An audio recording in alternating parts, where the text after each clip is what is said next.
এনে ইনষ্টিটিউট বিশেষকৈ গ্ৰাম্য অঞ্চলৰ ল'ৰা ছোৱালীৰ কাৰণে যি গুৱাহাটীত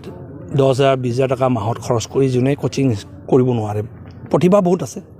চোকা ল'ৰা ছোৱালী কিন্তু যিটো কোচিং ইনষ্টিটিউট যিটো কেয়াৰ যিটো হ'ল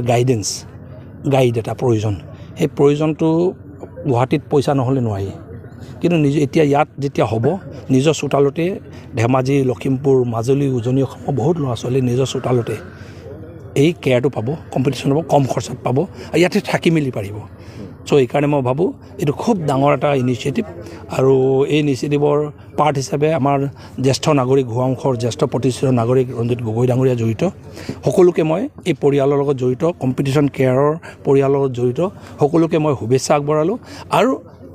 উঠি অহা প্ৰজন্মক যিসকলে UPSC কোচিং লয় UPSC কৰিব বিচাৰিছে পৰীক্ষা এক্সাম দিব বিচাৰিছে ACS যিসকলে দিব বিচাৰিছে ADRE যিসকলে সফল হ'ব বিচাৰিছে সকলোকে ইয়াৰ সুযোগটো লওক বুলি মোৰ ফালৰ পৰা আহ্বান জনাইছোঁ। জোনাইটো এনেধৰণে